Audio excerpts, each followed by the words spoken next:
Dear students, आज हम start करने जा रहे हैं पीरियोडिक प्रॉपर्टीज। जो हमारा टॉपिक चल रहा था उसमें नेक्स्ट टॉपिक और लास्ट टॉपिक इलेक्ट्रोनेगेटिविटी यानी कि विद्युत ऋणात्मकता। अब ये विद्युत ऋणात्मकता होती क्या है, इसकी हम डेफिनेशन अगर हम देखें तो ये होती है कि it is the tendency of an atom to attract the shared pair of electrons towards itself in a covalent bond.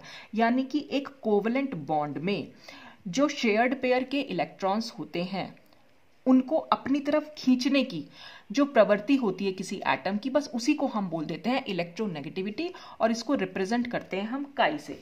अब इस बात का क्या मतलब हुआ, देखिए अगर सपोज हमारे पास एक मॉलिक्यूल है HCl, ये तो वेल नोन मॉलिक्यूल है, आपने सुना ही होगा। HCl में क्या होता है, H का अपना एक इलेक्ट्रॉन होता है, क्लोरीन का अपना एक इलेक्ट्रॉन होता है, दोनों के बीच में ये इलेक्ट्रॉन साझा किए हुए होते हैं, इसलिए हम इसको शेयर्ड पेयर ऑफ इलेक्ट्रॉन बोल देते हैं। पेयर मीन्स दो इलेक्ट्रॉन्स हो गए, शेयर्ड माने साझा किए हुए इलेक्ट्रॉन्स। तो कोवेलेंट बॉन्ड बन यानी कि सह संयोजक बंध जो है इसमें बना हुआ है। अब इसमें क्या है, क्लोरीन की टेंडेंसी कुछ ऐसी, यानी क्लोरीन की प्रवृत्ति ऐसी है कि वो इन इलेक्ट्रॉन्स को अपनी तरफ खींच के रखता है। तो जब वो अपनी तरफ खींच के रखेगा यानी इसके पास में रखेगा या अपनी तरफ अट्रैक्ट करके रखेगा, तो इस पर स्लाइटली नेगेटिव और इस पर स्लाइटली पॉजिटिव चार्ज जो है डेवलप हो जाता है। तो जो क्लोरीन की ये प्रवृत्ति है इन इलेक्ट्रॉन को अपनी तरफ अट्रैक्ट करने की, बस इसी को हम बोल देते हैं इलेक्ट्रोनेगेटिविटी और इसको हम रिप्रेजेंट करते हैं काई से। तो ये इसको हम जो प्रोनाउंस करेंगे वो होगा काई। एक होता है एक्स नहीं है, ये है काई, ठीक। अच्छा, अब ये इलेक्ट्रोनेगेटिविटी को हम जब मेजर करते हैं, जैसे इससे पहले हमने जो टॉपिक्स पढ़े थे आयनेशन पोटेंशियल या आयनेशन एनर्जी या इलेक्ट्रॉन एफिनिटी, वो हम डायरेक्टली मेजर कर सकते थे, यानी डायरेक्टली माप कर सकते हैं किसी एलिमेंट की। लेकिन इलेक्ट्रोनेगेटिविटी हम डायरेक्टली नहीं नाप सकते हैं, ठीक। इसके लिए हमें डिफरेंट स्केल्स दिए गए जो प्रपोज किए गए डिफरेंट टाइम पर। तो ये यहाँ पर मैं वो 3 स्केल जो है आपके साथ डिस्कस करने जा रही हूँ, जिसमें सबसे पहला स्केल है पॉलिंग्स स्केल, और ये बहुत ही पॉपुलर स्केल हुआ था। ये पॉलिंग्स स्केल डिपेंड कर रहा था कि जो मॉलिक्यूल में बॉन्ड एनर्जीज होती हैं बस उनकी कैलकुलेशन पर ये डिपेंड करता है। तो this scale is based upon the calculation of bond energies. अब बॉन्ड एनर्जीज से क्या मतलब है, देखिए अगर ये एक बॉन्ड था जो मैंने अभी आपको दिखाया HCl, इस बॉन्ड को तोड़ने के लिए जितनी एनर्जी की जरूरत पड़ेगी उसको हम बोल देते हैं बॉन्ड एनर्जी या बॉन्ड डिसोसिएशन एनर्जी। डिसोसिएशन माने होता है टूट जाना, तो इस बॉन्ड को तोड़ने के लिए जो एनर्जी की जरूरत पड़ी वो हुई बॉन्ड डिसोसिएशन एनर्जी, और इन्हीं डिसोसिएशन एनर्जी पर ये पॉलिंग स्केल ने अपनी कैलकुलेशन की थी। He considered the formation of AB covalent molecule as. तो पॉलिंग ने माना कि एक AB कोवेलेंट मॉलिक्यूल है और वो कैसे फॉर्म हो रहा है, वो फॉर्मेशन जो इसने यहां पर दिखाया। ये AB मॉलिक्यूल था तो ये कैसे बना हुआ होगा, एक तो A एटम होगा और एक B एटम होगा। अब ये A और B एटम मिलकर एक AB मॉलिक्यूल बना लेंगे जो कि नेचर में कोवेलेंट है। अब ये A और B आए कहां से, तो हमारे पास एक A2 मॉलिक्यूल सपोज हमने मान लिया और एक B2 मॉलिक्यूल। इस A2 को हम ऐसे भी लिख सकते हैं A बॉन्ड A, और इस B2 को भी हम ऐसे लिख सकते हैं B बॉन्ड B। तो जब इन दोनों से मिलकर ये मॉलिक्यूल बना कैसे होगा, तो सबसे पहले इस A और A के बीच का बॉन्ड टूटा होगा और B और B के बीच का बॉन्ड टूटा होगा। तो इन बॉन्ड को तोड़ने के लिए जो एनर्जी चाहिए वही हमारी बॉन्ड डिसोसिएशन एनर्जी है, ठीक है। तो जब ये बॉन्ड टूटा तो इसमें से एक A, और जब ये बॉन्ड टूटा तो इसमें से एक B, तो दोनों ने एक A और एक B ने मिलकर ये AB मॉलिक्यूल फॉर्म कर लिया, ठीक। इसीलिए हमने इसके आगे हाफ लिखा है। हाफ का मतलब होता है इन दोनों में से कोई एक एटम जो है वो चला गया, यानी हमारे पास 2 एटम थे, 2 एटम में से एक एटम चला गया, यानी हाफ एटम, मतलब कह सकते हैं मॉलिक्यूल में से एक एटम जो है वो चला गया, ठीक है। तो इसका एक एटम और इसका एक एटम, इस वाले मॉलिक्यूल का और इस वाले मॉलिक्यूल का एक एटम ने मिलकर AB जो है मॉलिक्यूल फॉर्म कर लिया। अब according to Pauling the bond dissociation energy EAB, यानी इसकी जो बॉन्ड डिसोसिएशन एनर्जी है उसको हम डिनोट कर रहे हैं E और सफिक्स में लिख दिया A बॉन्ड B, ठीक है। इसकी बॉन्ड एनर्जी जो है हमेशा ज्यादा होगी इन दोनों मॉलिक्यूल की बॉन्ड एनर्जी से, बल्कि इन दोनों बॉन्ड एनर्जी के ज्योमेट्रिक मीन से। अब ये ज्योमेट्रिक मीन क्या होता है अभी बताऊंगी मैं आपको, वैसे मैथ्स वालों को तो पता ही होगा पर बायो वालों को बता देती हूँ ज्योमेट्रिक मीन से क्या मतलब है। तो फिलहाल यहाँ पर जो बात लिखी हुई है उसको हमने इस तरह से शो कर दिया। इसका मतलब ये हुआ कि AB की बॉन्ड डिसोसिएशन एनर्जी इस AA की बॉन्ड डिसोसिएशन एनर्जी और BB की बॉन्ड डिसोसिएशन एनर्जी के ज्योमेट्रिक मीन से ज्यादा है। अब ये ज्योमेट्रिक मीन का क्या मतलब है, देखिए अगर हमारे पास ये ये 3-4 क्वांटिटीज दी हुई हैं और हमें कोई कहे कि इसका ज्योमेट्रिक मीन निकालना है, तो हम ज्योमेट्रिक मीन कैसे निकालते हैं? 1 इंटू 2 इंटू 3 इंटू 4 और इसका ले लेते हैं अंडर रूट। और अगर हमें अंडर रूट ना दिखाना हो तो हम इसको इस तरह से भी दिखा सकते हैं, पावर में लिख देते हैं 1/2। तो पावर में अगर 1/2 लिख दिया तो इसका मतलब होता है हमने अंडर रूट लिया है इन क्वांटिटीज का, ठीक है।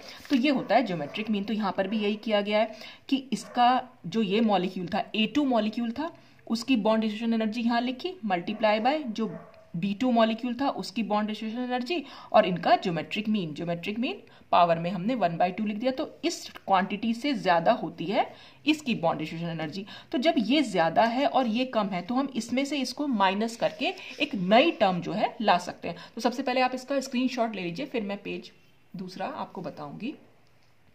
हो गया? अच्छा, अब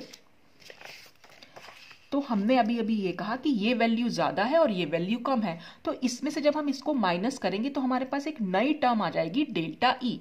डेल्टा मीन्स होता है चेंज, ठीक है। तो ये डेल्टा ई को हम दिखा सकते हैं, यहाँ पर ये होती है आयनिक रेजोनेंस एनर्जी। तो अगर हमें किसी मॉलिक्यूल की रेजोनेंस एनर्जी भी निकालनी हो, रेजोनेंस पूरा टॉपिक मैं कंप्लीट कर चुकी हूँ क्लास में, तो रेजोनेंस एनर्जी क्या होती है कि रेजोनेंस हाइब्रिड के समय जितना अमाउंट ऑफ एनर्जी रिलीज होती है उसी को हम रेजोनेंस एनर्जी बोल देते हैं। और रेजोनेंस एनर्जी को हमें नापना हो तो बॉन्ड डिसोसिएशन एनर्जी की हेल्प से हम इसको नाप सकते हैं। तो ये इसको यहाँ पर इस तरह से दिखाया हुआ है। अब इस डेल्टा ई, ये जो डेल्टा ई होता है ये एक्चुअल में बॉन्ड की पोलैरिटी को मापता है। Delta E is the measure of polarity of bond A B. अब ये पोलैरिटी से क्या मतलब है? पोलैरिटी का मतलब होता है किसी मॉलिक्यूल में चार्ज का डेवलपमेंट, यानी किसी, ये हमारा एक HCl मॉलिक्यूल था, ठीक है। जैसे ही इसने शेयर्ड पेयर को अपनी तरफ खींचा, इसके ऊपर स्लाइटली नेगेटिव चार्ज और इस पर slightly positive charge. Slightly negative का मतलब है थोड़ा सा नेगेटिव, और थोड़ा सा नेगेटिव को हम दिखाते हैं स्लाइटली नेगेटिव से। एक होता है ये होता है फुल नेगेटिव, अगर इस तरह से, और इसके आगे अगर डेल्टा बना दिया, इसको हम डेल्टा बोल देते हैं, तो डेल्टा बना दिया इसका मतलब थोड़ा सा नेगेटिव चार्ज आया है। थोड़ा सा इसलिए आया है क्योंकि इसने सिर्फ इलेक्ट्रॉन को अपनी तरफ खींच के रखा है। अगर ये इलेक्ट्रॉन्स इसके अंदर चले जाएंगे तब तो इसके ऊपर फुल नेगेटिव चार्ज आ जाएगा, लेकिन इसने सिर्फ खींच के रखा है इसलिए ये स्लाइटली नेगेटिव है, ये अट्रैक्ट करके रखा हुआ है। तो जब किसी मॉलिक्यूल में ऐसे पोलैरिटी तो चार्ज आ जाता है तो हम कहेंगे कि ये मॉलिक्यूल जो है थोड़ा सा पोलर हो गया है, या हम ये कहेंगे कि ये जो बॉन्ड है अब ये पोलर कोवेलेंट बॉन्ड हो गया है। तो पोलैरिटी से मतलब होता है चार्ज का आ जाना, पॉजिटिव या नेगेटिव चार्ज का आ जाना। तो ये डेल्टा ई इसी पोलैरिटी को नाप लेती है और it depends upon the electronegativities chi A and chi B of atoms A and B as. तो इसका एक फॉर्मूला होता है कि अगर हमारे पास ए बी मॉलिक्यूल है तो दोनों की इलेक्ट्रोनेगेटिविटी का difference 0.1017 under root delta E के इक्वल होता है। और यहाँ पे अगर हम डेल्टा ई की वैल्यू रख दें तो डेल्टा ई की वैल्यू क्या है? ये सारी वैल्यूज यहाँ पर अगर हम रख दें तो हम दोनों एटम्स के बीच इलेक्ट्रोनेगेटिविटी डिफरेंस को मेजर कर सकते हैं, ठीक। और ये वैल्यू हम कब रखेंगे? जब बॉन्ड एनर्जीज की वैल्यू किलो जूल पर मोल में दी हुई होंगी। देखिए कई बार ऐसा होता है कि न्यूमेरिकल्स आ जाते हैं, तो न्यूमेरिकल में अगर आपको बॉन्ड एनर्जीज जो है किलो जूल पर मोल में दी हुई हैं, तब आप ये फॉर्मूला लगाकर दोनों के बीच का इलेक्ट्रोनेगेटिविटी डिफरेंस निकाल सकते हैं। या अगर आपको इलेक्ट्रोनेगेटिविटी डिफरेंस दिया हुआ हो और इनमें से कोई एक बॉन्ड डिसोसिएशन एनर्जी दी हुई हो तो आप दूसरी निकाल सकते हैं या डिफरेंस निकाल सकते हैं। मतलब फॉर्मूला आपको याद होना चाहिए, बस इतना याद रखना है कि ये वैल्यू आपको तब रखनी है जब बॉन्ड एनर्जी की वैल्यू किलो जूल पर मोल में दी हुई हो, और अगर बॉन्ड एनर्जी की वैल्यू किलो कैलोरी पर मोल में दी हुई होगी तो फिर ये फॉर्मूला जो है इस फॉर्मूले में चेंज जाएगा। मतलब 0.1017 की जगह बस आपको 0.208 लिख देना है। तो इस तरह से ये दोनों के बीच में रिलेशनशिप निकाल सकते हैं। तो जो ये पॉलिंग स्केल था, पॉलिंग स्केल ने के बेसिस पर जब फ्लोरीन को जो इलेक्ट्रोनेगेटिविटी असाइन की गई वो थी 4, ठीक है। और इसके रिस्पेक्ट में बाकी सब एलिमेंट्स की इलेक्ट्रोनेगेटिविटी को कैलकुलेट कर ली गई। तो मैंने यहाँ पर एक टेबल टाइप से बना रखी है, आपको किस किस की इलेक्ट्रोनेगेटिविटी याद रखनी चाहिए। देखिए आपको अगर फ्लोरीन, सबसे पहले तो आपको फ्लोरीन की याद रखनी है कि उसकी 4 होती है। फिर आपने ये जो हम पीरियड में मूव करते हैं, lithium, beryllium, boron, carbon, nitrogen, oxygen, fluorine, ठीक। इसके आगे इनर्ट गैसेस आती है, उनकी इलेक्ट्रोनेगेटिविटी तो 0 होती है, ठीक। तो आपने फ्लोरीन की याद कर ली और फिर उससे पीछे की साइड चले तो बस आपको 0.5 जो है कम करते चले जाना। देखिए 4 में से अगर हम 0.5 कम कर देंगे तो 3.5 वो ऑक्सीजन की बन जाएगी। 3.5 में से 0.5 कम करेंगे तो 3, फिर 0.5 कम करेंगे 2.5, फिर 2, फिर 1.5, फिर 1। तो इस तरह से अगर आपको फ्लोरीन की याद होगी तो बाकी सबकी आपको अपने आप से याद हो जाएगी, सिर्फ आपको 0.5 जो है कम करते हुए जाना है। तो एक तो आपको ये वाली वैल्यू याद होनी चाहिए क्योंकि ये वैल्यू बहुत इंपॉर्टेंट है। कई बार आगे कुछ और इस तरह के क्वेश्चंस आ सकते हैं जिसमें आपको इन इलेक्ट्रोनेगेटिविटी वैल्यू की जरूरत पड़ेगी। एक आप हाइड्रोजन की याद कर लीजिए, 2.1 होती है। फिर फ्लोरीन से नीचे क्लोरीन, ब्रोमीन, आयोडीन की थोड़ी सी याद हो जाए आपको तो बहुत अच्छा है। ये 4 से बस एक कम, 3.0, 2.8, 2.5, बस ये वाली वैल्यूज याद कर लीजिए। ये अगर नीचे वाले ना भी आते तो हालांकि ये भी बहुत ईजी है। सोडियम और पोटेशियम की सिर्फ 0.1 का डिफरेंस आ रहा है, ये 1 है, ये 0.9 है, ये 0.8 है। तो अगर यहाँ पे कुछ वैल्यूज अगर आपको याद होगी तो आपको आगे कुछ क्वेश्चन करने में कभी भी, इन फ्यूचर भी कभी भी आपको कुछ क्वेश्चंस करने हो तो वो इजी पड़ जाते हैं। ठीक है, तो आप चाहें तो इसका स्क्रीनशॉट लेके रख सकते हैं। तो ये तो बात हुई कि हम पॉलिंग स्केल पर इलेक्ट्रोनेगेटिविटी डिफरेंस को कैसे कैलकुलेट कर सकते हैं। ठीक, अब इसके बाद आता है दूसरा स्केल, वो था मुलिकन स्केल। मुलिकन स्केल ने इलेक्ट्रोनेगेटिविटी को ये कहा कि वो जो है एक एवरेज है आयनिशन पोटेंशियल और इलेक्ट्रॉन एफिनिटी का। तो हम एवरेज वैल्यू कैसे निकाल देते हैं, electronegativity is equal to ionisation potential की वैल्यू दे रखी हो प्लस इलेक्ट्रॉन एफिनिटी की वैल्यू दे रखी हो, डिवाइडेड बाय बस आपको 2 कर देना है। तो ये एक एवरेज वैल्यू निकल के आ जाती है। तो इसी एवरेज वैल्यू को मुलिकन स्केल पर इलेक्ट्रोनेगेटिविटी कहा गया। और इस रिलेशनशिप में जो भी आयनिशन पोटेंशियल और इलेक्ट्रॉन एफिनिटी है, इनकी जो यूनिट थी वो इलेक्ट्रॉन वोल्ट थी। तो इनको इलेक्ट्रॉन वोल्ट में दिया हुआ हो तब आप इलेक्ट्रोनेगेटिविटी यहाँ से कैलकुलेट कर सकते हैं। फिर तीसरा था ऑलरेड एंड रॉको स्केल। अब इस स्केल ने क्या माना, इस स्केल ने ये कहा, इस स्केल के अकॉर्डिंग भी इलेक्ट्रोनेगेटिविटी जो है इस फॉर्मूला के थ्रू जो है वो कैलकुलेट कर सकते हैं। तो ये formula electronegativity is equal to 0.359 multiply by Z effective.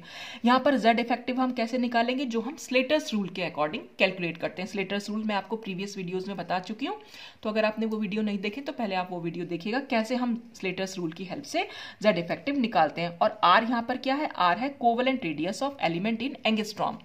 जिस भी एलिमेंट की आपको निकालनी है इलेक्ट्रोनेगेटिविटी, उसकी कोवेलेंट रेडियस देखनी है इन एंगस्ट्रॉम में। तो ये फॉर्मूला बस आपको ध्यान होना चाहिए, वो हमारा ये स्केल होता है। तो this scale is measure of force of attraction between the nucleus of one atom and an electron of adjacent atom bonded to it by covalent radii. इसका क्या मतलब हुआ, ये फोर्स ऑफ अट्रैक्शन को मेजर कर रही है। और फोर्स ऑफ अट्रैक्शन एक्चुअल में क्या है, वो इलेक्ट्रोनेगेटिविटी है। देखिए HCl में हमने क्या कहा था कि Cl जो इन इलेक्ट्रॉन को अपनी तरफ खींचने की टेंडेंसी, अट्रैक्ट करने की टेंडेंसी है, बस वो अट्रैक्ट करने की टेंडेंसी ही तो इलेक्ट्रोनेगेटिविटी है। तो ये भी यही बात बता रहा है कि force of attraction between the nucleus of one atom. तो यहाँ पर ये न्यूक्लियस, इन दोनों एटम में से हमने एक एटम क्लोरीन ले लिया, and an electron of adjacent atom. और इस हाइड्रोजन का भी जो इलेक्ट्रॉन, एडजेसेंट एटम माने पास वाला एटम, उस पास वाले एटम के इलेक्ट्रॉन को भी खींचने की प्रवृत्ति ये रखता है। Atom bonded to it by covalent radii, मतलब जो इन दोनों के बीच में जो हमारे पास कोवेलेंट बॉन्ड बना हुआ है, तो इसमें कोवेलेंट रेडियाई भी आ जाती है। तो इस तरह से हम यहाँ पर इलेक्ट्रोनेगेटिविटी की ये वैल्यू, जो फॉर्मूला दिया हुआ है, अगर ये आपको याद है और कोई न्यूमेरिकल इस पर आया है तो आप इजीली इसको निकाल सकते हैं। तो ये 3 स्केल्स यहाँ पर यूज हुए थे, पॉलिंग स्केल्स, मुलिकन स्केल और ऑलरेड एंड रॉको स्केल। तो अगर ये एग्जाम में पूछे जाए स्केल तब आप इसको बताइएगा, अदरवाइज तो सिर्फ आपको याद करना है। कहीं कभी पूछे जाएंगे तो आप वहां पर आंसर इसका दे सकते हैं। कई बार ऐसे आता है कि how the electronegativity is determined on the basis of which, मतलब किस किस स्केल के बेसिस, तो कोई भी एक स्केल दे दिया होगा कि इसके बेसिस पर आप इलेक्ट्रोनेगेटिविटी को कैसे डिटरमिन करेंगे। तो बस आपके पास फॉर्मूला होना चाहिए, आपको सिर्फ वहां फॉर्मूला लिखकर आना है। तो ये पूरे स्केल्स के बारे में हुआ। ठीक, अब इसके बाद नेक्स्ट टॉपिक क्या है, नेक्स्ट है कि factors affecting the value of electronegativity. कौन कौन से फैक्टर्स हैं जो इलेक्ट्रोनेगेटिविटी की वैल्यू को अफेक्ट करेंगे। तो वो फैक्टर्स जो अब तक हम पढ़ते चले जा रहे हैं, शुरू के तो दोनों वही हैं कॉमन बिल्कुल, साइज ऑफ द एटम, जैसा हमने आयनेशन पोटेंशियल में पढ़ा, जैसा हमने इलेक्ट्रॉन एफिनिटी में पढ़ा, वैसा ही साइज ऑफ एटम का इफेक्ट यहाँ पर भी पड़ेगा कि smaller the size of the atom greater will be the tendency to attract shared pair of electron towards itself and hence has greater electronegativity. Size जितना छोटा होगा इलेक्ट्रोनेगेटिविटी उतनी ज्यादा होगी। तो हम लिख सकते हैं कि इलेक्ट्रोनेगेटिविटी इनवर्सली प्रोपोर्शनल होती है साइज की। ठीक है, ये तो हम पहले भी बहुत बार डिस्कस कर चुके हैं, आयनेशन एनर्जी में भी, इलेक्ट्रॉन एफिनिटी में भी। देखिए साइज जितना छोटा होगा आउटर इलेक्ट्रॉन को, जितना छोटा साइज होगा, यहाँ पर एक इलेक्ट्रॉन है, इसको अपनी तरफ खींचना है, बस इसने अंदर नहीं लाना है, सिर्फ खींचना है। तो जितना छोटा साइज होगा उतना न्यूक्लियस इस इलेक्ट्रॉन पर ज्यादा अट्रैक्शन लगा पाएगा, इसको इजीली खींच पाएगा। जितना साइज बड़ा होता चला जाएगा, न्यूक्लियस से बाहर का इलेक्ट्रॉन का डिस्टेंस भी बढ़ता चला जाएगा, तो वो उतना इजीली नहीं खींच पाएगा। तो साइज जितना छोटा, इलेक्ट्रोनेगेटिविटी उतनी ज्यादा। फिर आते हैं हम न्यूक्लियर चार्ज पर। अब न्यूक्लियर चार्ज जितना ज्यादा होगा शेयर्ड पेयर के इलेक्ट्रॉन को, उतना आसानी से वो खींच पाएगा, या हम कह सकते हैं कि एटम की इलेक्ट्रोनेगेटिविटी उतनी ज्यादा होगी। तो न्यूक्लियर चार्ज अगर हम देखें तो न्यूक्लियर चार्ज के प्रपोर्शनल, न्यूक्लियर चार्ज मतलब नंबर ऑफ प्रोटॉन्स जो न्यूक्लियस में होते हैं, तो वो इलेक्ट्रोनेगेटिविटी के प्रपोर्शनल होता है। जितना न्यूक्लियर चार्ज ज्यादा, इलेक्ट्रोनेगेटिविटी उतनी ज्यादा। तो ये दोनों तो हम पॉइंट्स अभी तक हम पढ़ते ही चले आए हैं। फिर नेक्स्ट आता है इसमें ऑक्सीडेशन स्टेट। ऑक्सीडेशन स्टेट मतलब पॉजिटिव चार्ज कितना है किसी एटम के ऊपर। तो as the oxidation state of the element increases, the electronegativity increases. देखिए ऑक्सीडेशन स्टेट से यहाँ पर क्या मतलब, जैसे Fe है, आयरन है, आयरन के ऊपर एक तो है पॉजिटिव 3 चार्ज और एक है पॉजिटिव 2 चार्ज। अब आप खुद ही सोचिए कि अगर एक इलेक्ट्रॉन को खींचना है अपनी तरफ, तो कौन सा दोनों में से आयन इस इलेक्ट्रॉन को अपनी तरफ ज्यादा तेजी से खींचेगा, स्ट्रांगली खींचेगा? जिस पर ज्यादा नेगेटिव, वो पॉजिटिव चार्ज होगा। क्यों? क्योंकि इस पर इलेक्ट्रॉन की ज्यादा कमी है, इस पर 3 इलेक्ट्रॉन कम है, इस पर 2 ही इलेक्ट्रॉन कम है। तो जिस पर जितना ज्यादा चार्ज होता है वो इलेक्ट्रॉन को उतना तेजी से खींच पाता है, या हम कह सकते हैं कि उस आयन की इलेक्ट्रोनेगेटिविटी उतनी ज्यादा होती है। ठीक है, वैसे भी जितना ज्यादा चार्ज होगा साइज उतना छोटा हो जाएगा, और साइज जितना कम होगा इलेक्ट्रोनेगेटिविटी उतनी ज्यादा होगी। तो हम ये भी कह सकते हैं कि जिस एटम की, मतलब जिस आयन की ऑक्सीडेशन स्टेट जितनी ज्यादा होती है उसकी इलेक्ट्रोनेगेटिविटी भी उतनी ज्यादा होती है। तो हम यहाँ लिख सकते हैं कि ऑक्सीडेशन स्टेट प्रोपोर्शनल होती है इलेक्ट्रोनेगेटिविटी के। ठीक है, फिर आती है स्टेट ऑफ हाइब्रिडाइजेशन। हाइब्रिडाइजेशन में जो टॉपिक है वो मैं पहले ही कंप्लीट कर चुकी हूँ क्लास में, तो वहां पर मैंने समझाया भी था हाइब्रिडेशन क्या में एस करेक्टर वगैरह। तो यहाँ पर वो एस करेक्टर की हमें जरूरत पड़ने वाली है कि greater the S character in a hybrid orbital more will be it's electronegativity. किसी भी हाइब्रिड ऑर्बिटल में जितना ज्यादा एस करेक्टर होगा उसकी इलेक्ट्रोनेगेटिविटी उतनी ज्यादा होगी। देखिए हमारे पास जो हाइब्रिडेशन है, मेनली जो हम बात करेंगे sp, sp2 और sp3 की। ठीक है, अब अगर हमें s करेक्टर निकालना हो तो हम कैसे निकालेंगे? देखिए यहाँ पर 2 हमारे पास ऑर्बिटल हैं, एक s ऑर्बिटल दिखाई दे रहा है और एक p। तो हमने यहाँ पर 2 बॉक्स बना लिए। तो जो भी ये पूरा टोटल होता है ओवरऑल, इनकी जो परसेंटेज होती है वो 100% कंट्रीब्यूट करते हैं। ठीक है, 100% में को अगर हमें 2 पार्ट में डिवाइड करना है तो इसकी भी हो जाएगी 50% और इसकी भी हो जाएगी 50%। तो इसका मतलब हम ये कहेंगे कि 50% तो इसमें एस करेक्टर है और 50% इसमें पी करेक्टर है। मतलब आपको ओवरऑल देखना है 100% और फिर इसको जितने ऑर्बिटल्स हैं उसमें 100% को डिवाइड कर देना है। अब देखिए यहाँ पर है sp2 ऑर्बिटल, यानी कि 2 p ऑर्बिटल इन्वॉल्व हुए हैं और एक s ऑर्बिटल। कुल मिलाकर कितने हुए? 3 ऑर्बिटल। तो जब हमारे पास 3 ऑर्बिटल हैं और टोटल हमें करना है 100%, 100% को हमें 3 पार्ट में डिवाइड करना है, तो हम कैसे करेंगे? ये हो जाएगा 33.33%, ये भी 33.33 और ये भी हो जाएगा 33.33। तो एक तो इसमें s है और बाकी दोनों p ऑर्बिटल है ना, एक s और p2 है, तो 2 p ऑर्बिटल हैं। तो s करेक्टर कितना हो जाएगा? 33.33% और p करेक्टर कितना हो जाएगा? इन दोनों को हम प्लस कर देंगे, यानी 66.66%। तो s करेक्टर यहाँ पे 33.33% आया। यहाँ पर कुल मिलाकर कितने ऑर्बिटल हुए? 4 ऑर्बिटल। तो अगर हम 4 ऑर्बिटल, तो हमने 4 बॉक्स बना लिए, एक हो गया s ऑर्बिटल, बाकी 3 हो गए हमारे p ऑर्बिटल। कुल मिलाकर 100% है। 100% को अब हमें 4 पार्ट में डिवाइड करना है, यानी कि 4 से हम डिवाइड कर देंगे, तो ये भी हो जाएगा 25%, ये भी 25, ये भी 25, ये भी 25। तो जो ये p ऑर्बिटल है कुल मिलाकर ये कितने परसेंटेज हो जाएगी इनकी? 75%। और s करेक्टर कितना रह जाएगा? 25%। तो हम कहेंगे कि sp3 ऑर्बिटल में 25% तो s करेक्टर है और 75% है p करेक्टर। तो अभी हम कह रहे थे जैसे जैसे s करेक्टर बढ़ेगा वैसे वैसे इलेक्ट्रोनेगेटिविटी भी बढ़ेगी। ठीक है, तो अगर हम देखें sp में, तो sp में होता है हमारा 50% s करेक्टर। ठीक है, sp2 में होता है 33.33% s करेक्टर और sp3 में होता है 25% एस करेक्टर। तो एस करेक्टर कैसे बढ़ रहा है? ऐसे। तो हम ये कह सकते हैं कि sp जो है ज्यादा इलेक्ट्रोनेगेटिव है इन कंपैरिजन टू sp2, फिर sp2 ज्यादा इलेक्ट्रोनेगेटिव है इन कंपैरिजन टू sp3। क्यों? क्योंकि एस करेक्टर जो है इस हिसाब से इसमें इंक्रीज हो रहा है।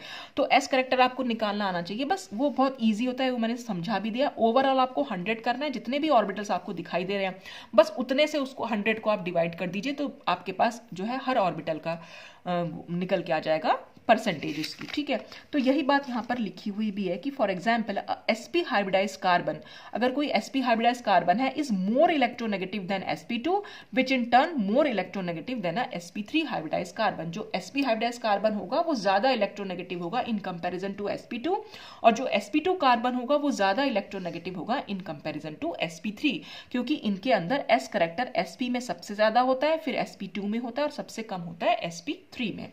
तो ये स्टेट ऑफ हाइब्रिडाइजेशन है, इसके बेसिस पर हम इलेक्ट्रोनेगेटिविटी को बता सकते हैं। तो इसका भी आप चाहें तो स्क्रीनशॉट लेके रख सकते हैं।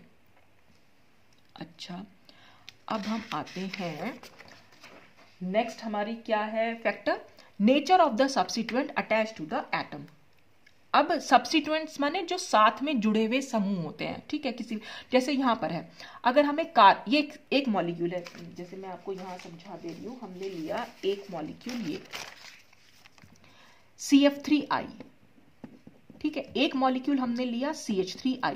अब कोई पूछे इसमें कि दोनों में से किसका कार्बन ज्यादा इलेक्ट्रोनेगेटिव है, तो कार्बन के साथ जो ये बाकी सारे ग्रुप्स जुड़े हुए हैं इनको हम सब्स्टिट्यूएंट्स बोल देते हैं। ठीक है, तो अब C को अगर हम देखें, एक F, ये एक F, ये एक F और I, और इसका अगर हम देखें यहाँ एक H है, ये एक H है, ये एक H है और ये I, तो C और I तो यहाँ पर कॉमन ही है, तो इसमें तो हमें डिफरेंस दिखने को मिलेगा ही नहीं। यहां पर हम देख सकते हैं डिफरेंस, तो कौन सा ज्यादा इलेक्ट्रोनेगेटिव है वो अभी हम देखेंगे। देखिए, कार्बन और फ्लोरीन में फ्लोरीन जो होती है वो सबसे ज्यादा इलेक्ट्रोनेगेटिव होती है। ठीक है, कार्बन के कंपैरिजन में फ्लोरीन ज्यादा इलेक्ट्रोनेगेटिव है, तो ये शेयर्ड पेयर के इलेक्ट्रॉन को अपनी तरफ खींच के रखेगी। तो जब ये अपनी तरफ खींचेगी तो इस पर स्लाइटली नेगेटिव आएगा और कार्बन पर स्लाइटली पॉजिटिव आएगा। ऐसे ही ये वाली फ्लोरीन भी अपनी तरफ खींच के रखेगी, इस पर स्लाइटली नेगेटिव, इस पर स्लाइटली पॉजिटिव। ऐसे ही ये वाली फ्लोरीन भी अपनी तरफ खींच के रखेगी, इस पर स्लाइटली नेगेटिव और इस पर स्लाइटली पॉजिटिव। तो कार्बन के ऊपर यहां पर हम कह सकते हैं 3 डेल्टा पॉजिटिव आ जाएंगे। और यहां पर अगर हम देखें, यहां हाइड्रोजन है, तो हाइड्रोजन के कंपैरिजन में फ्लोरीन ज्यादा इलेक्ट्रोनेगेटिव है, तो इसलिए कार्बन के शेयर्ड पेयर ऑफ, कार्बन और फ्लोरीन के बीच में जो शेयर्ड पेयर ऑफ इलेक्ट्रॉन है उनको ज्यादा अपनी तरफ खींच के रखा हुआ है, इसलिए कार्बन के ऊपर ज्यादा पॉजिटिव चार्ज होगा। और जितना ज्यादा पॉजिटिव चार्ज होता है वो एटम उतना ज्यादा इलेक्ट्रोनेगेटिव होता है। अभी अभी हमने चार्ज के बारे में बात की थी कि ऑक्सीडेशन स्टेट के बारे में बात कर रहे थे, तो जहां पर भी हम चार्ज के बारे में बात कर रहे हैं कि Fe पर +3 चार्ज था, इस पर +2 चार्ज था, तो क्योंकि +3 चार्ज ज्यादा चार्ज है तो पॉजिटिव चार्ज जितना ज्यादा होगा, चाहे वो फुल पॉजिटिव चार्ज हो चाहे वो स्लाइटली पॉजिटिव चार्ज हो, पॉजिटिव चार्ज जितना ज्यादा होगा वो एटम उतना ज्यादा इलेक्ट्रोनेगेटिव होगा। तो CF3I और CH3I में जो CF3I का कार्बन है वो ज्यादा इलेक्ट्रोनेगेटिव है। क्यों? क्योंकि उस पर ज्यादा पॉजिटिव चार्ज है। और ज्यादा पॉजिटिव चार्ज आया क्यों? क्योंकि उसके पास जो थे ये 3 फ्लोरीन एटम थे जिनका नेचर है इस शेयर्ड कार्बन और फ्लोरीन के इस शेयर्ड पेयर को अपनी तरफ खींच के रखना। तो जब ये अपनी तरफ खींच के रखेंगे तो इस पर स्लाइटली नेगेटिव और कार्बन पर स्लाइटली पॉजिटिव चार्ज आ जाएगा। तो यही बात यहां पर लिखी हुई भी है। The carbon atom in CF3I acquires greater positive charge than in CH3I, therefore carbon atom in CF3I is more electronegative than in CH3I। कि जो CF3I का कार्बन एटम है क्योंकि उस पर ज्यादा पॉजिटिव चार्ज है CH3I के कंपैरिजन में, इसीलिए ये ज्यादा इलेक्ट्रोनेगेटिव है इन कंपैरिजन टू CH3I। तो ये तो थे कुछ फैक्टर्स कि ये इलेक्ट्रोनेगेटिविटी वैल्यू को कैसे अफेक्ट करते हैं। अब इसके बाद आएंगे हम वेरिएशन यानी कि पीरियोडिक ट्रेंड्स देखेंगे ग्रुप में और पीरियड में। तो ये ट्रेंड्स भी बिल्कुल वैसे ही चलेंगे जैसे इलेक्ट्रॉन एफिनिटी या आयरेशन पोटेंशियल के केस में चले थे। यहां पर अगर हम देखें variation of electronegativity in a period, अब पीरियड में चलने पर क्या होगा, हमारे पास इलेक्ट्रोनेगेटिविटी जो है वो इंक्रीज करती है। क्यों? क्योंकि एटॉमिक साइज डिक्रीज करता है और न्यूक्लियर चार्ज जो है वो इंक्रीज करेगा। देखिए हम अगर लेफ्ट टू राइट चल रहे हैं, ये lithium, beryllium, boron, carbon, nitrogen, oxygen, fluorine, ठीक, लेफ्ट टू राइट अगर हम चल रहे हैं तो एटॉमिक साइज जो है हमारा डिक्रीज कर रहा है। ये हमने सबसे पहले वाला जो पीरियोडिक प्रॉपर्टी पढ़ी थी एटॉमिक रेडियाई, वहां पर देखा था कि ये डिक्रीज कर रहा है, ठीक है।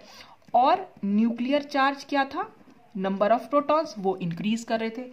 और साइज और इलेक्ट्रोनेगेटिविटी में अभी अभी हमने ये निकाला था, देखिए साइज और इलेक्ट्रोनेगेटिविटी दोनों एक दूसरे के इनवर्सली प्रोपोर्शनल है, यानी उल्टा चल रहे हैं। तो एटॉमिक साइज अगर डिक्रीज कर रहा है तो इलेक्ट्रोनेगेटिविटी इंक्रीज करेगी। और न्यूक्लियर चार्ज और इलेक्ट्रोनेगेटिविटी के बीच दोनों एक दूसरे के प्रोपोर्शनल थे, व्युत्क्रमानुपाती। तो न्यूक्लियर चार्ज जितना ज्यादा, इलेक्ट्रोनेगेटिविटी उतनी ज्यादा। तो न्यूक्लियर चार्ज क्योंकि इंक्रीज कर रहा है तो इलेक्ट्रोनेगेटिविटी भी इंक्रीज कर रही है। दोनों का रिजल्ट जो है हमारा इंक्रीज आ रहा है, इसलिए लेफ्ट टू राइट चलने पर इलेक्ट्रोनेगेटिविटी इंक्रीज करती है। और वैसे भी आपको सिर्फ इतना ध्यान रखना है, अभी तक हमने 4 प्रॉपर्टीज पढ़ी हैं। एक हमने पढ़ा एटॉमिक रेडियाई, एक हमने पढ़ा आयनेशन एनर्जी, एक पढ़ा इलेक्ट्रॉन एफिनिटी या electron enthalpy, electron gain enthalpy, और ये पढ़ा। तो ये हमारा हो गया एटॉमिक रेडियाई, ठीक है। आपको सिर्फ इतना याद रखना है कि लेफ्ट टू राइट चलने पर एटॉमिक रेडियाई डिक्रीज कर रही है, नीचे की साइड मतलब डिक्रीज करने का साइन बना दिया। सिर्फ ये एक प्रॉपर्टी ऐसी है जो लेफ्ट टू राइट चलने पर डिक्रीज करती है, बाकी सारी प्रॉपर्टी इंक्रीज करती है। हालांकि इन सब में कुछ एक्सेप्शंस है, वो सब मैंने आपको बता ही दिए हैं, लेकिन इन जनरल अगर हम देखें तो लेफ्ट टू राइट चलने पर ये सारी प्रॉपर्टीज तो इंक्रीज करेंगी और ये एक प्रॉपर्टी डिक्रीज करेगी, ठीक है। ऐसे ही जब हम टॉप टू बॉटम चलेंगे तो टॉप टू बॉटम यानी कि लिथियम के बाद सोडियम, पोटेशियम, रूबिडियम, सीजियम, जब हम ग्रुप में चलेंगे, टॉप टू बॉटम चलने का मतलब जब हम एक किसी पर्टिकुलर ग्रुप में चल रहे हैं, तो ग्रुप में जब हम चलते हैं तो ग्रुप में चलने पर एटॉमिक रेडियाई जो है वो इंक्रीज करती है और न्यूक्लियर चार्ज भी वहां पर इंक्रीज कर रहा है, ठीक। लेकिन यहां पर न्यूक्लियर चार्ज की इंक्रीज जो है वो उतनी ज्यादा हम इफेक्टिव नहीं होती जितना कि एटॉमिक रेडियाई का इंक्रीज होना है। यानी कि यहां पर ये वाला फैक्टर जो है ग्रुप में जाने पर, ये वाला फैक्टर जो है ज्यादा इफेक्टिव होता है इसके भी ऊपर। तो जब साइज बढ़ जाएगा, अभी अभी मैंने आपको बताया, जब साइज बड़ा हो जाएगा तो बाहर के इलेक्ट्रॉन को अपनी तरफ खींचने की टेंडेंसी एटम की कम हो जाएगी। तो इसीलिए इलेक्ट्रॉन नेगेटिविटी जो होगी वो डिक्रीज करती है नीचे जाने पर, ठीक है।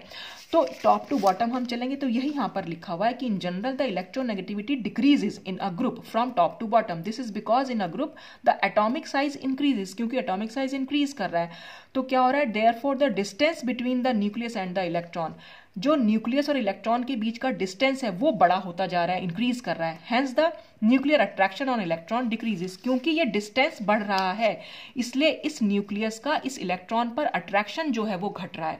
और जब इसको खींचने की प्रवृत्ति घट रही है तो इसका मतलब इलेक्ट्रोनेगेटिविटी डिक्रीज कर रही है। तो हम बात कर रहे थे जब हम किसी ग्रुप में नीचे चलेंगे तो एटॉमिक रेडियाई बढ़ती है, इलेक्ट्रोनेगेटिविटी घटेगी, आयनेशन एनर्जी घटेगी, इलेक्ट्रॉन एफिनिटी घटेगी।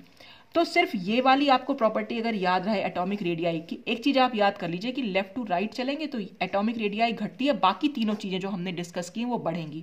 टॉप टू बॉटम चलने पर एटॉमिक रेडियाई बढ़ेगी और बाकी जो तीनों चीजें हैं वो घटेंगी। जनरल रूल की बात कर रही हूं मैं, ठीक, बाकी एक्सेप्शंस तो हैं ही उसमें।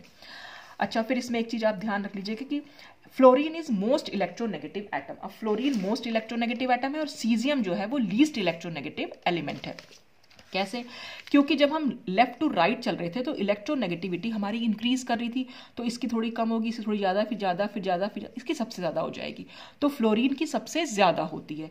जब हम टॉप टू बॉटम चल रहे हैं तो टॉप टू बॉटम चलेंगे तो इसमें क्या होगा, यहाँ पर जो सीजियम की है वो सबसे, क्योंकि टॉप टू बॉटम चलने पर डिक्रीज कर रही है हमारी, तो जब डिक्रीज कर रही है तो ऊपर वाले की ज्यादा होगी, सबसे नीचे वाले की कम होगी। और लेफ्ट हैंड साइड पे है तो लेफ्ट हैंड साइड पर तो वैसे भी यहाँ पर भी अगर इस पीरियड में देखें तो इसकी तो वैसे भी सबसे कम है, तो इस फर्स्ट ग्रुप की तो वैसे ही सबसे कम होती है, और जो सबसे नीचे वाला है तो उसकी तो सबसे कम होगी होगी। तो fluorine is most electronegative and caesium is least electronegative element, ठीक। अच्छा, अब इसके बाद नेक्स्ट आता है एप्लीकेशंस ऑफ इलेक्ट्रोनेगेटिविटी। क्या क्या एप्लीकेशंस है, इसके बेसिस पर हम किसी एटम को बता सकते हैं कि वो मेटल है या नॉन मेटल है। देखिए, अगर एलिमेंट की स्मॉलर वैल्यू ऑफ इलेक्ट्रोनेगेटिविटी होगी तो वो हमेशा मेटल होगा, और अगर उसकी ज्यादा वैल्यू होगी इलेक्ट्रोनेगेटिविटी की तो वो नॉन मेटल होगा। जैसे कि अभी हमने लिथियम बेरिलियम वाली बात की, जब हम लेफ्ट टू राइट चल रहे हैं क्योंकि ज्यादा इलेक्ट्रोनेगेटिविटी है इधर की साइड, इसीलिए फ्लोरीन यानी हेलोजेंस जो होती हैं वो नॉन मेटल होती हैं। और क्योंकि ये वाले जो शुरू वाले हैं इनकी कम होती है इलेक्ट्रोनेगेटिविटी, इसलिए ये वाले जो होते हैं फर्स्ट और सेकंड वाले जो ग्रुप होते हैं, जो एस ब्लॉक एलिमेंट एलिमेंट्स होते हैं वो हमारे सारे मेटल्स होते हैं। तो जिनकी इलेक्ट्रोनेगेटिविटी कम होती है वो मेटल होंगे, जिनकी इलेक्ट्रोनेगेटिविटी ज्यादा होगी वो नॉन मेटल्स हो जाएंगे। फिर आते हैं हम नेचर ऑफ बॉन्ड पे। अब ये नेचर ऑफ बॉन्ड क्या है? नेचर ऑफ बॉन्ड्स का मतलब अभी मैंने आपको समझाया भी था कि नॉन पोलर और पोलर बॉन्ड क्या होता है। देखिए, अगर H और H है या Cl और Cl है, इन दोनों एटम्स की क्योंकि इलेक्ट्रोनेगेटिविटी सेम है तो इसलिए ये एक नॉन पोलर बॉन्ड हुआ। यहां पर चार्ज का डेवलपमेंट नहीं हो पाएगा कहीं पर भी, क्योंकि ये जो शेयर्ड पेयर के इलेक्ट्रॉन है ये बीच में ही रहेंगे, क्योंकि दोनों की इलेक्ट्रोनेगेटिविटी सेम है। जितना ये इसको खींचेगा उतना ये इसको अपनी तरफ खींचेगा, तो ये शेयर्ड पेयर का इलेक्ट्रॉन बीच में ही रहेगा, तो हम कहेंगे कि ये नॉन पोलर बॉन्ड है। जबकि HCl के केस में क्या हो रहा था, ये थोड़ा सा पोलर बॉन्ड हो रहा था। क्यों? क्योंकि दोनों की इलेक्ट्रोनेगेटिविटी में डिफरेंस था, एक की इलेक्ट्रोनेगेटिविटी ज्यादा थी, दूसरे की कम थी, तो जिसकी ज्यादा थी वो शेयर्ड पेयर के इलेक्ट्रॉन को अपनी तरफ खींच रहा था और उस पर स्लाइटली नेगेटिव चार्ज आ रहा था, दूसरे पर स्लाइटली पॉजिटिव चार्ज, तो यहां पर पोलैरिटी डेवलप हो जा रही थी। तो हम ये कह सकते हैं कि अगर बॉन्ड में जो मॉलिक्यूल है अगर वो दोनों एटम सेम है तब तो होगा नॉन पोलर बॉन्ड, और अगर दोनों एटम डिफरेंट है तो वहां पर हो जाएगा थोड़ा सा पोलर बॉन्ड। अच्छा, और इसी बेसिस पर हम आयनिक कैरेक्टर भी निकाल सकते हैं। देखिए, ये जैसे यहां पर ये HCl था, ये कोवेलेंट बॉन्ड है, लेकिन क्योंकि इलेक्ट्रोनेगेटिविटी में डिफरेंस है तो इसलिए इस पर स्लाइटली नेगेटिव और स्लाइटली पॉजिटिव चार्ज आ गया। जैसे ही चार्ज का डेवलपमेंट हुआ, चार्ज कहां पर आता है? आयनिक बॉन्ड में, तो हम ये कह सकते हैं कि ये कोवेलेंट बॉन्ड थोड़ा सा आयनिक भी है नेचर में। तो ये परसेंटेज ऑफ आयनिक कैरेक्टर अगर हमें निकालनी है तो हमें सिर्फ इलेक्ट्रोनेगेटिविटी का डिफरेंस देख लेना है। डिफरेंस अगर 1.7 है, मतलब जैसे हाइड्रोजन और फ्लोरीन है, हाइड्रोजन की इलेक्ट्रोनेगेटिविटी 2.1 है, फ्लोरीन की हमारी हो जाती है 4, और दोनों का इलेक्ट्रोनेगेटिविटी डिफरेंस आ गया 1.9। तो हम ये कह रहे हैं कि अगर ये जो डिफरेंस है जो अभी हमने कैलकुलेट किया, अगर 1.7 है तो बॉन्ड जो होता है 50% तो आयनिक होता है और 50% कोवेलेंट होता है। अगर ये इलेक्ट्रोनेगेटिविटी का डिफरेंस 1.7 से ज्यादा होगा तो बॉन्ड जो है ज्यादा आयनिक होता है। अगर ये डिफरेंस 1.7 से कम हुआ तो बॉन्ड जो है वो थोड़ा सा ज्यादा कोवेलेंट होगा। ठीक है, तो आपको ये डिफरेंस आपको पता होना चाहिए। तो 1.7 से ज्यादा तो हमारे पास ज्यादा आयनिक हो जाएगा, और 1.7 से कम तो कम आयनिक होगा और ज्यादा कोवेलेंट हो जाएगा। तो इस तरह से हम नेचर ऑफ बॉन्ड को बता सकते हैं। फिर आता है स्टेबिलिटी ऑफ बॉन्ड।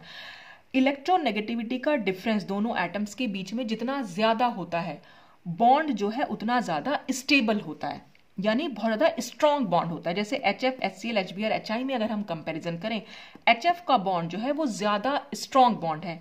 क्यों? क्योंकि दोनों के बीच में जो इलेक्ट्रोनेगेटिविटी का डिफरेंस है, फ्लोरीन की होगी 4, हाइड्रोजन होगी 2.1, तो 4 में से अगर हम 2.1 को माइनस करेंगे तो आंसर हमारा आ जाएगा 1.9।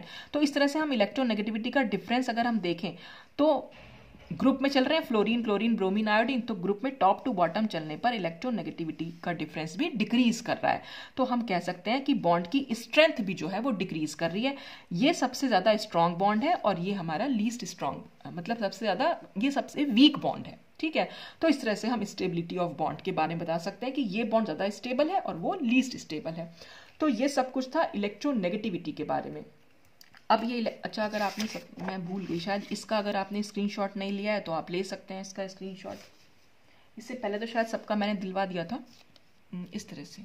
ठीक है, तो आज आपकी जो ये पूरा का पूरा इलेक्ट्रोनेगेटिविटी है, बल्कि पूरी जो पीरियोडिक प्रॉपर्टी वाली यूनिट है वो पूरी की पूरी यहाँ पर खत्म होती है। तो 4 पीरियोडिक प्रॉपर्टीज थी और इसमें क्वेश्चन बस इसी तरीके से आते हैं कि ये पीरियोडिक प्रॉपर्टी का नाम दे देंगे, ये पीरियोडिक प्रॉपर्टी क्या है, और फिर इसके पीरियोडिक ट्रेंड्स बताइए। और पीरियोडिक ट्रेंड्स का मतलब होता है कि पीरियड में चलने पर क्या चेंज आ रहे हैं उस प्रॉपर्टी में, और ग्रुप में चलने पर क्या चेंज, उन्हें वेरिएशन कैसे हो रहा है। तो अगर कहीं कहीं पर एक्सेप्शंस हमने यूज किए हुए हैं तो वो एक्सेप्शंस भी आपको बताते हुए चलने हैं, और अगर कहीं सिंपल लिखना है तो आप सिंपली भी आप उसको जनरल ट्रेंड भी वहां पर आप दे सकते हैं। तो वो आपके टाइम के ऊपर डिपेंड करता है कितना टाइम का है आपके पास और कितने नंबर में पूछा है। अगर लॉन्ग क्वेश्चन में पूछा है आपको तो पूरा का पूरा आपको डिटेल में इसको सब कुछ बताना पड़ेगा। जैसे इलेक्ट्रोनेगेटिविटी के केस में तो यहाँ पर आप स्केल के बारे में नहीं भी बताएंगे तो भी चलेगा, या एप्लीकेशंस अगर नहीं पूछिए तो मत बताइए, सिर्फ वेरिएशन बता दीजिए ग्रुप में और पीरियड में इलेक्ट्रोनेगेटिविटी क्या होती है ये। और अगर लॉन्ग क्वेश्चन में पूछा गया तो स्केल भी अगर थोड़ा बताना चाहे तो स्केल में डेरिवेशन करने की जरूरत है। जैसे कि पॉलिंग स्केल था, मैंने बताया था आपको, तो पॉलिंग स्केल में आपको डेरिवेशन करने की जरूरत नहीं है, सिंपल आपको जो है, जैसे मैंने यहाँ से इसका डेरिवेशन स्टार्ट किया था, लेकिन आपको सिर्फ ये फॉर्मूला भी लिख देंगे ना, खाली पॉलिंग स्केल, मुलिकन स्केल और ऑलरेड स्केल जो था, इन सब का सिर्फ फॉर्मूला लिख देंगे तो बस उतना ही सफिशिएंट है। लेकिन अगर उन्होंने पूछा कि इलेक्ट्रोनेगेटिविटी को आप कैसे डिटरमिन करेंगे on the basis of polling scale, तब आपको पूरा का पूरा ये जो है फॉर्मूला डिराइव करना पड़ेगा, ठीक है। तो वो आपके क्वेश्चन के मार्क्स के ऊपर और आपके टाइम के ऊपर डिपेंड करता है कि क्वेश्चन को आप कैसे अटेम्प्ट कर रहे हैं। तो आज के लिए बस इतना ही, बाकी अब देखते हैं हम कौन सी यूनिट इसमें शुरू करेंगे। Thanks for watching.